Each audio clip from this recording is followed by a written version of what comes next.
ভবানীপুর এলাকায় একটি ছোট্ট দোকান। এটি দিলীপ বসাকের ছোট্ট ওয়ার্কশপ, যেখানে তিনি সারিয়ে তোলেন পৃথিবীর সব বিখ্যাত ভিনটেজ ফাউন্টেন পেন।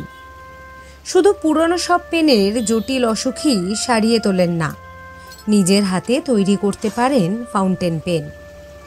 সারা ভারতবর্ষের বিভিন্ন প্রান্ত থেকে পেন আসে তার কাছে সারানোর জন্য।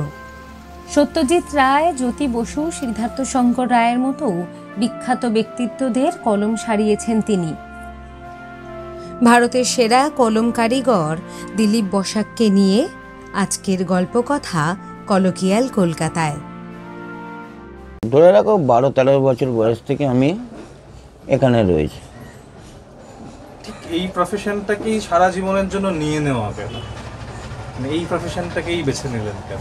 দেখো, এই প্রফেশনটা এরকমই একটা প্রফেশন যে আমার বাবার সঙ্গে যখন আমি এখানে আসতাম তখন অনেক ছোট বড় কাস্টমার বাবার কাছে আসতেন।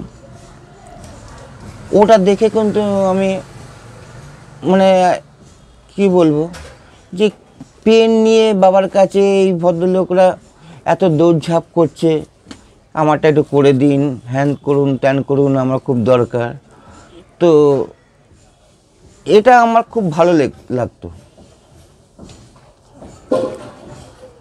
সেখান থেকে আমি একটা প্রেরণা পাই।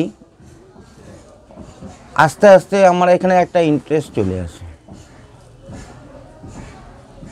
ছোটোবেলায় যারা লেখাপড়া করে তারা অফ টাইমে খেলাধুলো করে, কিন্তু আমি দোকানে চলে আসতাম বাবার কাছে। তখন আমাদের একটাই মেশিন ছিল, এইখানে বাবা কাজ করতেন, আমি এখানে দাঁড়িয়ে থাকতাম। কখনো কখনো ওখানে একটা টুল ছিল, সেই টুলে আমি বসে থাকতাম। বাবার সঙ্গে কারা আসছে, কি কথা বলছে, হা করে গিলতাম। বাবা কি কাজ করছে সেটা দেখতাম। এই করে করে লাস্টের দিকে এরকমই একটা ইন্টারেস্ট এসে গেল। বাবাকে বললাম যে আমি লেখাপড়া করব না। বাবা চেয়েছিলেন খানিকটা লেখাপড়া আমি করি, কিন্তু তখন আমার ঝোঁকটা এই কাজের প্রতি চলে এসছে। যেইটুকুনি পেরেছিলাম, বাবা দুপুরবেলা খেতে যেতেন বাড়িতে, সেই সময় আমি মেশিন নিয়ে এটা ওটা করার চেষ্টা করতাম। ওই করে করে এইরকমই একটা জায়গায় চলে এলাম। তখন দেখা যাচ্ছে যে বাবার যে কাস্টমার তারা আমার দিকে ঝুঁকছে। তাদের বক্তব্য হচ্ছে বাবার কাছ থেকে কাজটা শেখা, কিন্তু বাবার কাছ থেকে কাজ শেখার পরে তার কাজ আমার কাজ কম্পেয়ার করে দেখা যাচ্ছে যে আমার কাজটা বেটার। আর আমি চেষ্টা করতাম আমার কাজটাকে বেটার করার, কারণ আমার বাবার মুখ দিয়ে একদিন শুনেছিলাম যে তুমি এখন থেকে যত ভালো করার চেষ্টা করবে, ভবিষ্যতে তোমার হাত তত পরিষ্কার হবে। হয়তো তোমার এখন দেরি হচ্ছে, কিন্তু এটাই তখন তোমার জল ভাত হয়ে যাবে। তোমার তো তাড়া নেই, তুমি চেষ্টা করো, একটার জায়গা তুমি 4টে করো, যেটা ভালো হবে সেটা তুমি কাস্টমারকে দাও, বাকিগুলো রিজেক্ট করে দাও। ওই করে করে আজকে আমি এখানে এসেছি। আমার কাজ ছাড়া কাস্টমারদের, ডিলারদের মানে ঘুম হয় না। আমি হাত ছোঁয়ালে নাকি তাদের মাল দৌড়ে, তাদের বক্তব্য এটা। কারণ আমাদের এখানে পুরনো মাল খুব বেশি ভালো অবস্থায় পাওয়া যায় না, সবই মাল ডিস্টার্ব থাকে। এবার কিছু শপ ওনার আছে, ডিলার আছে, তারা কি করছে, ওই ডিস্টার্ব মালটাকে তুলে আমার এখানে পাঠাচ্ছে।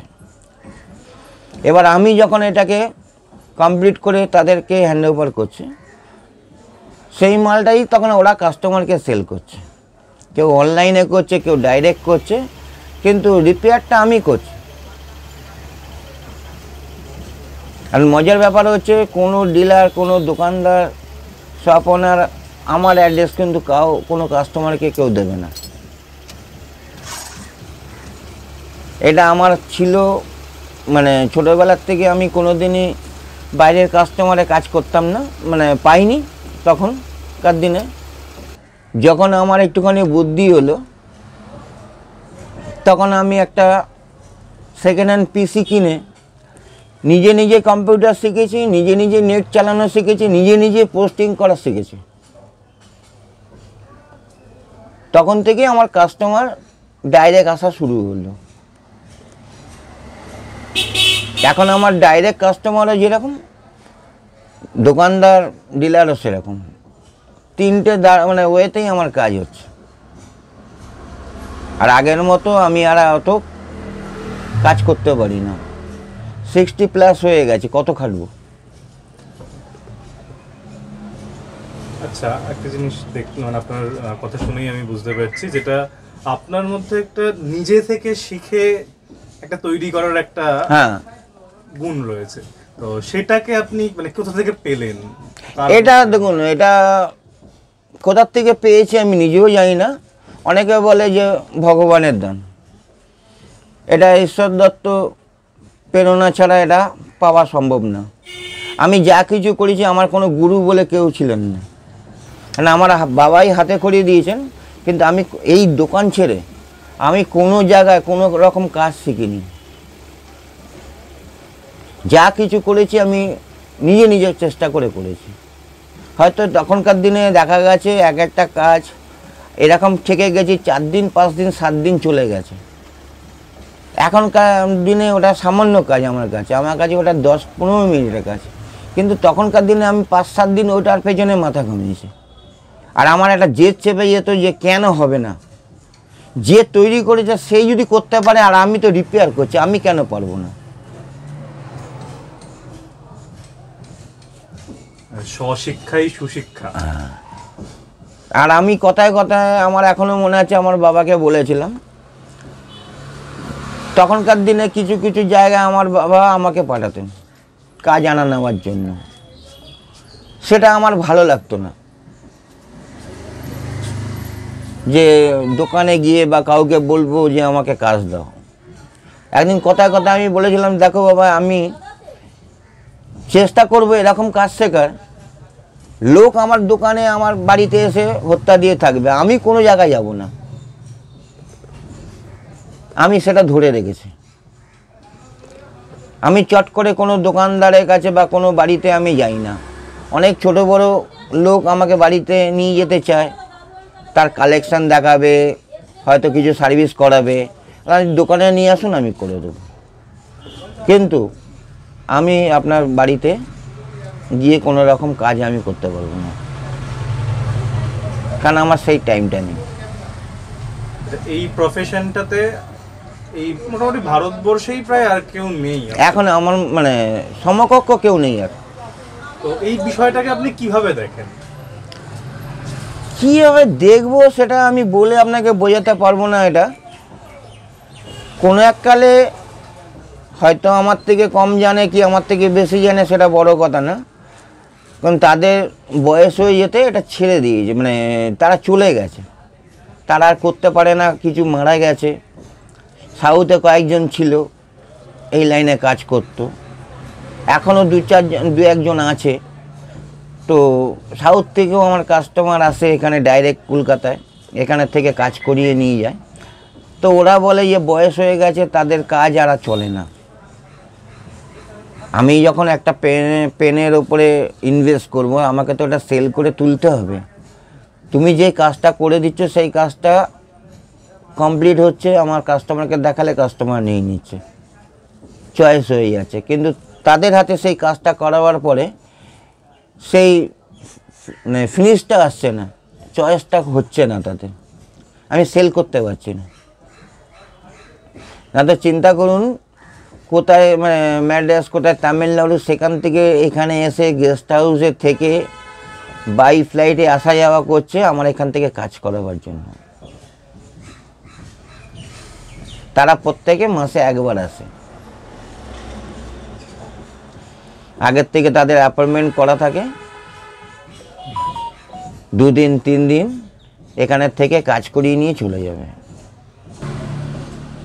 তো আমরা খুব সাধারণ যে পেনগুলো ব্যবহার করি আর আপনি যে ধরনের পেন সারান, এই দুটো পেনের মানে বেসিক তফাৎ কোথায় থাকে? পেন সাধারণত 3-4টে মেটেরিয়ালের উপরে তৈরি হয়। আগে একটা মেটেরিয়ালে তৈরি হতো সেলুলাইট বলে, অনেক কস্টলি মেটেরিয়াল, ওর লাইফ 100 বছর। এরপরে তখন মানে তার সমকক্ষই ছিল অ্যাবোনাইট বলে একটা মেটেরিয়াল ছিল, সেটাও মোটামুটি 70-80 বছর 100 বছর যায়। তো এই মেটেরিয়ালগুলো কোনো রকম ডাইস মেকিং হয় না, এটা হ্যান্ডমেড করতে হবে, যার জন্য বেসিক এই পেনগুলো প্রচণ্ড হাই প্রাইজে বিক্রি হতো বা হাই প্রাইজই থাকতো। এখনকার দিনে যে পেনটা মেকিং হচ্ছে ওটা dice making, plastic, acrylic, resin এইসব টাইপের মেটেরিয়াল দিয়ে তৈরি হচ্ছে। তখনকার দিনে হয়তো একটা লোক সারাদিনে 2টো পেন তৈরি করবে, এখনকার দিনে ওই ডাইসে তৈরি হবে 200 পেন।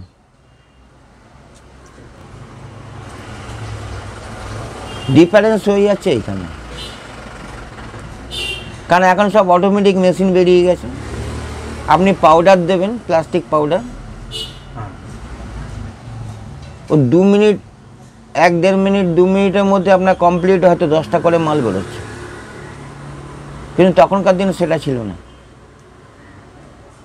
আমি যেই প্রসেসে কাজ করি, হয়তো আমার মেশিনের থেকে একটুখানি মেশিন কোয়ালিটি হাই ছিল, তো প্রসেসটা কিন্তু আমারই প্রসেসে কাজ হতো, তখন সব হ্যান্ডমেড। এখনো যে ধরুন মনব্ল্যাঙ্ক, ওয়াটারম্যান, এখন দেখুন ম্যাক্সিমাম কোম্পানি বিক্রি হয়ে গেছে, সেপাস বলুন, পার্কার বলুন, পেলিকান বলুন, সব কোম্পানি বিক্রি হয়ে গেছে। এখন আপনাকে কেউ হ্যান্ডমেড করে দিতে পারবে না বা দেবে না, যার জন্য পুরনো ভিনটেজ টাইপের যে পেনগুলো আমার কাছে আসছে সেই পেনগুলো আর তৈরি হচ্ছে না বা কোনো স্পেয়ার আর কেউ দিতে পারছে না, কারণ সেই সব মডেলের সঙ্গে এখনকার মডেলে কোনো মিল নেই। এই যে দামের একটা বড় তফাৎ। হ্যাঁ, আপনার মেটেরিয়ালের তফাৎ আছে। আপনার তখনকার দিনে একটা পেলিকেন 400 70 বছর 60 বছর 80 বছর ধরে লিখছে এক নাগারে। এখন ওই রকমই আছে পেলিকেন 500 400, কিন্তু আপনার 5 বছরের বেশি লাইফ নেই, 5 বছরও লিখতে পারবেন না ঠিক মতো। এখানে ফেটে যাচ্ছে, ওখানে লিক করছে, এই হচ্ছে। কিন্তু তখনকার দিনে এই যে পেনটা, তার ডিফারেন্স হচ্ছে এইখানে, লংজিভিটি ডিফারেন্স, লাইফের ডিফারেন্স, নিবের ডিফারেন্স, সব দিকে ডিফারেন্স হচ্ছে। আর লেখার ক্ষেত্রে, হ্যাঁ, লেখার ক্ষেত্রেও হচ্ছে। যেরকম ধরুন একটা পেনের মেন পার্ট হচ্ছে নিব আর ফিডবার। তখনকার দিনে প্রত্যেকটা পেনের ফিডবার ছিল অ্যাবোনাইডের, হ্যান্ডমেড, এখনকার সব ডাইস। ওর যে ব্যালেন্স অ্যাবোনাইটের, সেই ব্যালেন্সটা আপনার প্লাস্টিকে হারগিস আসবে না। এখন হ্যান্ডমেড একটা ফিডবার তৈরি করতে গেলে একটুখানি মানে ক্রিটিক্যালভাবে ফিডবারটা যদি হয় 400-500 টাকা চার্জ পড়ে যাবে। আর এখন ওই 500 টাকা দিয়ে আপনি নতুন একটা পেয়ে যাবেন পেন কমপ্লিট।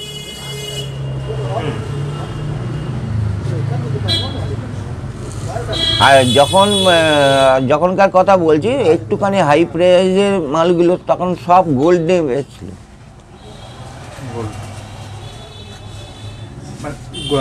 গোল্ড বা এই ধরনের যে নিবগুলো, সেটা কি মানে লেখার ক্ষেত্রে আলাদা কিছু স্পেশালিটি দেয়? 100%। গোল্ডের সঙ্গে প্ল্যাটিনিয়ামের টিপ থাকে, লেখাটা হচ্ছে প্ল্যাটিনিয়াম নিয়ে। সব থেকে হার্ড মেটেরিয়াল হচ্ছে প্ল্যাটিনিয়াম। আর এই যে প্ল্যাটিনিয়ামের যে টিপটা হয়, এই টিপটার আবার কোয়ালিটি আছে। 3টে কোয়ালিটির নিব তখন তৈরি হতো। একটা ধরে রাখুন 8-10 বছর চলবে, একটা 40-50 বছর চলবে, আর একটা লাইফ টাইম চলবে। পার্কার ডিউফোল্ডের সিনিয়রের নিপ, সেপার্স লাইফ টাইমের নিপ, ওরা কোম্পানি বলেই দিচ্ছে এটা লাইফ টাইম। মানে কি, আপনি 100 বছর লিখলেও নিপটা আপনার ক্ষয়ে যাবে না। তো মানে আপনি যখন এসব কাজ শুরু করেছেন সেই সময় এইসব পেনগুলোর দাম কিরকম ছিল? না এখন তো অমূল্য সম্পদ। তখনকার দিনে বলুন আর এখনকার দিনে বলুন, তখনকার দিনে আমার কাছে যে সব পেন আসতো সবই তো সেকেন্ড হ্যান্ড। দাম সম্বন্ধে খুব একটা আইডিয়া তখনও ছিল না, এখনও নেই। আর আমাদের ভিন্টেজ পেনে কোনো ফিক্সড দাম হয় না, এবার কাস্টমার বুঝে দাম হয়, মাল মানে কোয়ালিটি বুঝে দাম হয়, তার মানে কীরকম লংজিভিটি আছে সেইটা বুঝে দাম হয়। আচ্ছা, আপনার বাবা এই দোকানটা তৈরি করেছিল কত বছর আগে? আমাদের তখন সেকেন্ড ওয়ারের আগে একটা মেন রাস্তা একটা ছোট দোকান ছিল, সেই দোকানটাতে বিভিন্ন টাইপের কাজ হতো। মানে কি, তখন ওটা সেল ছিল। তখন টর্চ লাইটের প্রচণ্ড, মানে সেকেন্ড ওয়ারের টর্চ লাইট ফার্স্ট লাইটের সব ডিমান্ড ছিল প্রচণ্ড। ওই পেন টর্চ লাইট এসব সেল করতেন বাবা। ওই সব করতে করতে করতে করতে পেনের কাজটা খানিকটা ওনার হাতে চলে আসে। এবার যখন ওয়ারটা শেষ হয়ে গেল তখন এইটা শখ করে এই দোকানটা নিয়ে রিপেয়ারিংয়ের জন্য ট্রাই করেছিল। এবার প্রথম মেশিনটা নিয়ে আমাদের ঘরে লাগিয়েছিল, তারপরে এই দোকানটা পেয়ে যেতে দোকানটাতে চলে। তখন ছোট ছোট কাজ বাবা করতেন। তখন আস্তে আস্তে তার এক্সপিরিয়েন্স হয়ে গেছে, কিছু মানে লোক ছিল তাকে গাইড করেছে মেশিন চালানোটা। কিছু লেদম্যান, আমাদের এই ভেতরেই একজন ছিলেন মারা গেছেন, ওই সব মানে আরেকজন ছিলেন ওদিকে, এরা মেশিনটাকে কি করে অপারেট করতে হবে সেটা হাতে করে দিয়েছিল। আর ওই হাতে খড়ির থেকেই বাবা মেকানিক হয়ে গেছে। সেই মেশিনে কি এখনো চলছে? হ্যাঁ, যেই মেশিনটা বাবা কাজ করতেন সেটা এখনও রাখা আছে। আর তারপরে ওই মেশিনে কাজ করতে করতে একটা মেশিনের খবর আমরা পেয়েছিলাম। সেই মেশিনটা ধরতে গেলে তখন আমার 10% আমি কাজ শিখেছি কিনা সন্দেহ। ওই মেশিনটা দিয়েই আমি কাজও শিখলাম, আর ওই মেশিনটা দিয়েই আমার লাইফ চলে গেল। এখনও ওই মেশিন ওখানে রয়েছে, আর ওটা পাওয়া যায় না। 70-80 বছর 100 বছর আগে ম্যানুফ্যাকচারিং বন্ধ হয়ে গেছে। এটা অ্যাকচুয়ালি আমেরিকান মিনি লেথ, এটা এখানে আর পাওয়া যায় না।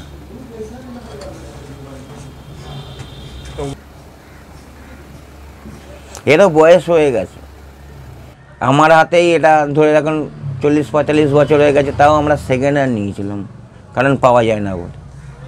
ওটাকেই এদিক ওদিক করে এখনও চালিয়ে যাচ্ছে। এই মেশিনটাই তো একটা হেরিটেজ।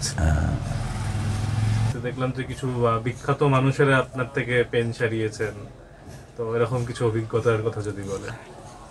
দেখুন, যখন বিখ্যাত লোকেরা আমাদের এখানে পেন পাঠিয়েছেন, সেটা ম্যাক্সিমাম তখনকার দিনে মিডিলম্যান থ্রু দিয়ে এসছে। কারণ এক সময় আমরা রাজভবনের কাজ করতাম, সেই কাজটা আসতো আপনার মানে সেই ভদ্রলোক মারা গেছেন পশুপতি বিশ্বাস বলে, পেন মার্ট বলে এখনও দোকানটা আছে, তার ছেলে চালায় এখন। আজকেই আমার সঙ্গে দেখা হয়েছে, পেমেন্ট করে গেছে, ওর কাজ আছে। তো পশুপতি বিশ্বাসের একটা গুডউইল ছিল, যার জন্য রাজভবন থেকে ওনাকে কল করে নিয়ে যেত, কাজ বুঝিয়ে দিত, আবার উনি কমপ্লিট করে সেই কাজটা ওনাদের আবার দিয়ে দিত। তো উনি আসতেন আপনার পূর্বস্থলী বলে একটা জায়গা আছে নবদ্বীপ লাইনে, ওখান থেকেও সকালবেলা আসতো। তখন আমি ভবানীপুরে আমার বাবা মার সঙ্গে থাকতাম, আমিও খুব ছোট।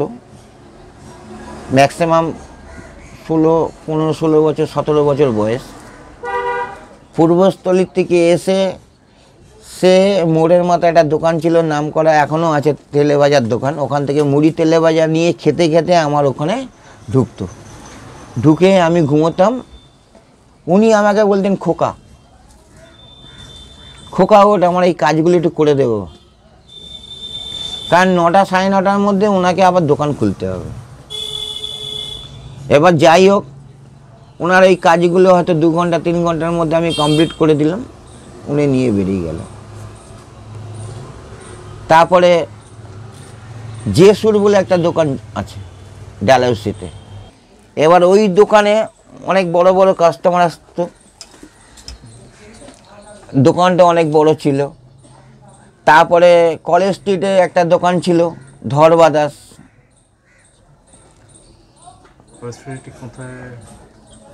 সেই মানে ভদ্রলোকও মারা গেছে, সেই লোকও চলে গেছে, মানে দোকানও চলে গেছে। এখন মানে বিয়ের কার্ডের নাকি দোকান হয়েছে ধর বাদাস। তখনকার দিনে আরেকটা মানে জায়গা ছিল, যেরকম 9 নম্বর চৌরঙ্গি পেন হসপিটাল, সব থেকে বড় ছিল 10 নম্বর পেন হসপিটাল, 10 নম্বর চৌরঙ্গি পেন হসপিটাল। ভদ্রলোকের নাম ছিলেন ভবেশ কুণ্ডু। এখন হয়েছে চৌরঙ্গি ক্যামেরা স্টোর। ওনার 7টা-8টা স্টাফ ছিল, এত বড় দোকান। 7টা-8টা স্টাফ রেখেও উনি আমার কাছে আমাকে কাজ মানে উনি কাজ পাঠাতেন, কাজ করাতে বাধ্য হতেন। কারণ ওনার স্টাফরা ওই সব কাজ করবে না, খালি বলতো নাকি হবে না, তো ফেরত দিন হবে না। তারপরে কি মনে করে একদিন তপন বলে ওনার একটা স্টাফকে দিয়ে আমার কাছে পাঠিয়েছিল একটা কাজটা আমি করে দেওয়ার পরে ওনার চোখে লেগে যায়। তারপর থেকে নিয়ম মতো কিছু ক্রিটিক্যাল কাজ আমার কাছে উনি পাঠাতেন।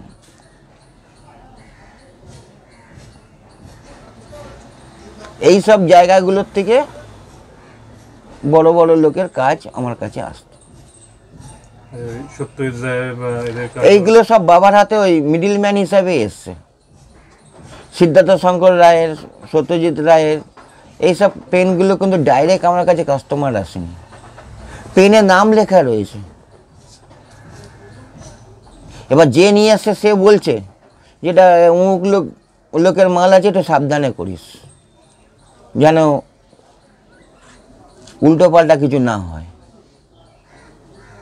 কারণ তখনকার দিনে তো অত তো এক্সপিরিয়েন্স আমার ছিল না,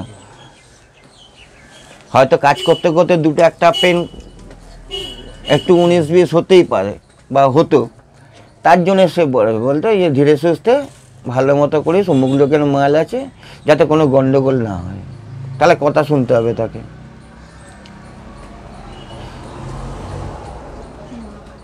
তো আজকের দিনে দাঁড়িয়ে আপনার কি মনে হয় এই যে ভিনটেজ পেনের গুরুত্ব এখনো বাঙালি বোঝে? নিশ্চয়ই বোঝে। কতটা বুঝছে মানে ঠিক আপনার? দেখুন, এখন মাঝখানে ভিনটেজ পেন ভেবেছিলাম ডাউন হয়ে যাবে। বাঙালি আগাগোড়া যাদের বয়স 60 বছর 70 বছর, একটু কোয়ালিফাইড, তারা ভিনটেজ পেন ব্যবহার করে বা এখনও করছে বা হয়তো ভবিষ্যতেও করবে।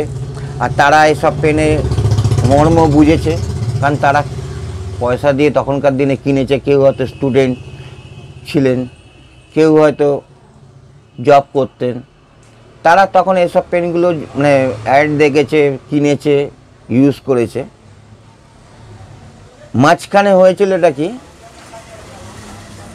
এইসব পেনগুলো ধীরে ধীরে আসা কমিয়ে গেছিল। তখন আমি হয়তো ভেবেছিলাম যে এই পেনটা লাইনটা হয়তো ছেড়ে দিতে হবে। পরে নেট থ্রু দিয়ে এটা এইরকম একটা জায়গায় চলে এসছে যে নেক্সট জেনারেশন যারা আছে, ইয়ং জেনারেশন যারা আছে, তারাও এটা নিয়ে চর্চা করছে। আর ভিনটেজ পেন যারা ইউজ করে তারা তো আছেই, যার জন্য এত কেজ এখন পেনের ওপরে। আর আমার মনে হয় না এটা ডাউন হবে, এটা দিন দিন বাড়বে। কারণ আজকে যে ছেলে সে হয়তো নেট টেট দেখে 2, 4, 5টা পেন কিনেছে, পারচেস করেছে, লিখছে, ভবিষ্যতে সে জব করবে, ফ্যামিলি হবে, তার ছেলেকেও তখন এই পেনটা দিয়েই লেখা শেখাবে। কারণ ডট পেন দিয়ে বা জেল পেন দিয়ে হাতের লেখা কখনোই ভালো হয় না।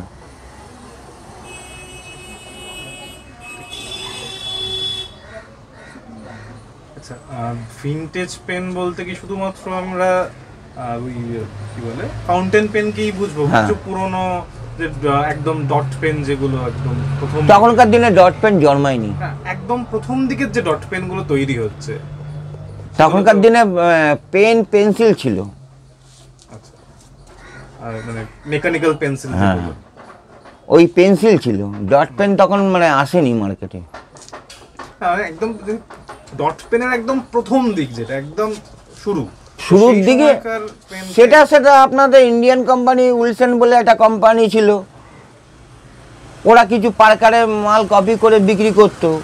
তো তখন যখন শুরু হয়েছে ডট পেন, তখন এই উইলসন টুইলসন আরও কয়েকটা কোম্পানি ছিল, তারাই এসব তৈরি করতো বা বিক্রি করতো, কিন্তু মানে কেজ অতটা ছিল না। তখনকার দিনে ডট পেনে যে কেজটা এখনকার দিনে দেখা যায়, তো তখনকার দিনে ছিল না। কিছু লোকের তখন পেন্সিলের প্রতি ঝোঁক ছিল, যার জন্য বড় বড় কোম্পানিগুলো পেন পেন্সিল তৈরি করত।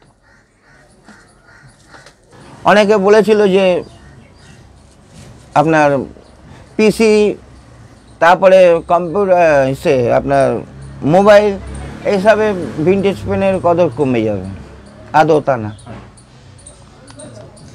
যারা করার লেখার তারা ঠিকই কিনছে, তারা লিখছে। একটা জিনিস বলবো, যেটা হলো মানে আমাদের একদম বাঙালি কোম্পানির মধ্যে আমরা এখন দেখি সুলেখার বিষয়টা। তো সুলেখা ঠিক পেনের দিক থেকে ঠিক কতটা ভালো তৈরি করে বা কালির দিক থেকে? সুলেখার একটা ফর্মুলা আছে কালির, যেটা ওনাদের বাপ ঠাকুর দাদার তৈরি করা। মাঝখানে সুলেখা বন্ধ হয়ে গেছিল পার্টি পলিটিক্সের জন্য, আবার চালু হয়েছে। সেই ফর্মুলা ফলো করে কালিটাই ওরা তৈরি করছে। পেনের দিক থেকে কোনো সাকসেস ওদের নেই। আর শেষ একটা মানে প্রশ্ন হিসেবে সেটা করবো, যেটা হলো তাহলে এতদিনে আপনি কি স্যাটিসফাইড এই পেশা আপনার? মানে হ্যাঁ, আমি আমার পেশা হ্যাপি। দেখুন, একটা জিনিস আপনাকে বলে রাখছি, কোনো জিনিসকে যদি আপনি ভালো না বাসেন, সেই জিনিসটা আপনাকে রিটার্ন দেবে না আমার মতে। আপনি যদি পড়তে ভালোবাসেন তবেই আপনি এগোতে পারবেন। আপনি যদি পড়াশোনা যদি আপনার ভালো না লাগে, আপনি এগোতে পারবেন না। এরকম আমার কাজের ক্ষেত্রেও তাই। আমি কাজটাকে ভালোবাসি বলেই আমার যা নাম হয়েছে, যশ হয়েছে, বা আমি এগোতে পেরেছি। আমি যদি এই পেশাটাকে না ভালোবাসতাম, তাহলে কিন্তু আমি এই জায়গায় আসতে পারতাম না। কারণ ফাঁকি দিয়ে কখনো মহৎ কাজ হয় না। আজকে আপনি আমার কাস্টমার হিসাবে এলেন, আপনাকে আমি একটা ফাঁকি দিয়ে কিছু টাকা কামিয়ে নিলাম, কালকে আপনি গালাগালি করলেন, 10টা লোক শুনল, তো এটাতে আমারও মঙ্গল না, আর আমার কাজের তো মানে কাজের হিসাবেও মঙ্গল না।